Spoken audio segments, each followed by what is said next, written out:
In setup, you make sets in all directions to score as many points as possible. Here's a run-through of the rules so you can get started on the game quickly. The aim of setup is to make sets with the card tiles on the game board. You can get even more points by matching with tiles already on the board. The more card tiles in the sets you make, the more points you get, and the more spaces you can move on the game board. The winner is the first player to reach the finish line. Each player takes a tile holder and a playing piece in the same color as the two personal bonus squares in front of them on the board. Place the playing pieces on the setup square. Put the 50 card tiles into the bag and place the bag next to the board. Take 4 card tiles from the bag and place them on the 4 common squares in the middle of the board. Each player then takes 4 card tiles from the bag and places them in their own tile holder. Make sure to keep them hidden from the other players. These 4 card tiles are your own hand. Then take 4 more card tiles from the bag and place them next to the board with the numbers facing up so that everyone can see them. These 4 card tiles are the common hand. There are 5 different suits: stars, hearts, diamonds, clubs, and spades. And there are 50 card tiles with the numbers 1 to 10 in each suit. A set consists of at least 2 card tiles. There are 2 types of sets: same numbers but different suits, and consecutive numbers in the same suit. You play setup in turns.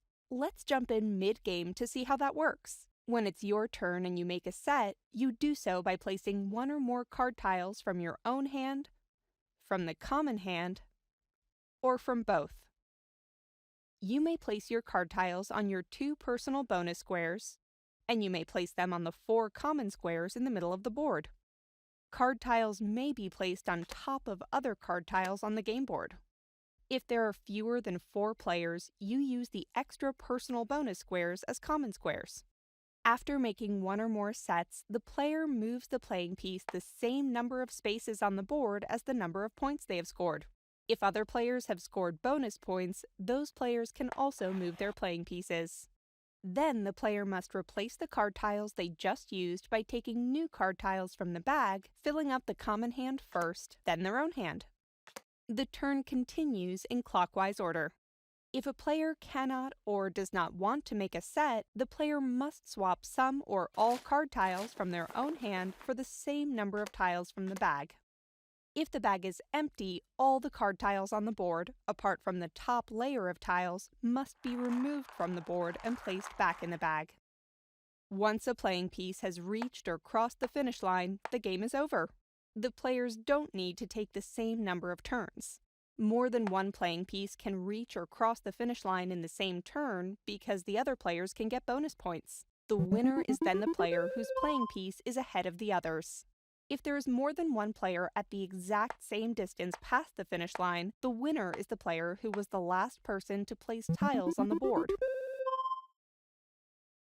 Use the finish line corresponding to the number of players. Let's take a closer look at making sets. The card tiles you place must be part of the same set, and only the visible tiles on the board, meaning those in the top layer, can be part of a set. In this example, the red player plays a 3 and a 5 of clubs and makes a set of 3, 4, 5, and 6 of clubs. A set can be made in any direction indicated by the white lines on the board. A set can change direction and cross its own path. For example, here the purple player plays a 7 of clubs and makes a set of 3, 4, 5, 6, and 7 of clubs.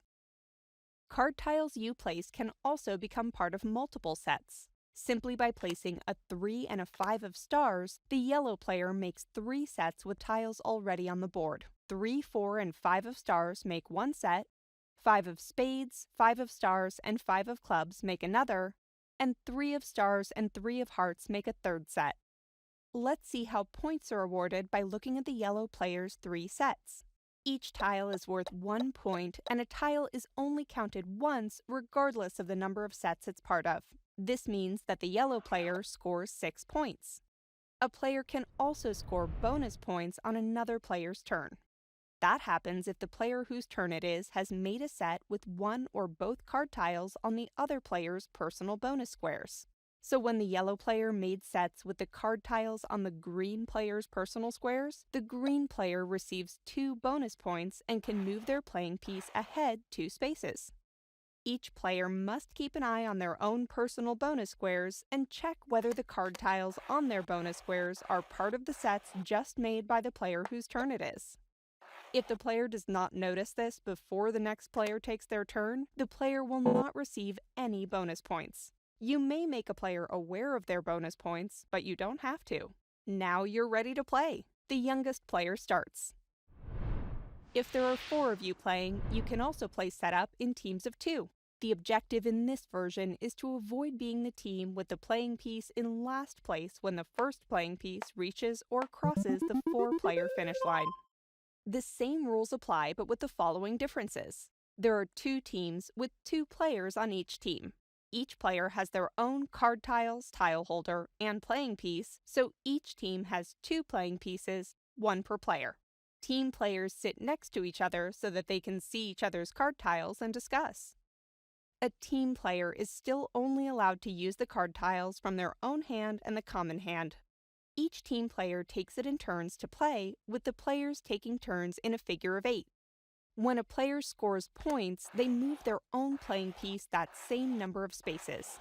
It's still possible for players other than the player whose turn it is to score bonus points if the card tiles on their personal bonus squares are part of the set or sets played. This means that the player whose turn it is can give both their teammate and their opponents bonus points. Once a playing piece has reached or crossed the finish line, the game is over, and the team who does not have the playing piece in last place wins the game. If there's more than 1 playing piece in last place, the winning team is the team whose playing piece is in first place. If there's more than 1 playing piece in last place and more than 1 playing piece in first place, the winning team is the team who placed the last tiles on the board. And that's all there is to setup. Now have fun!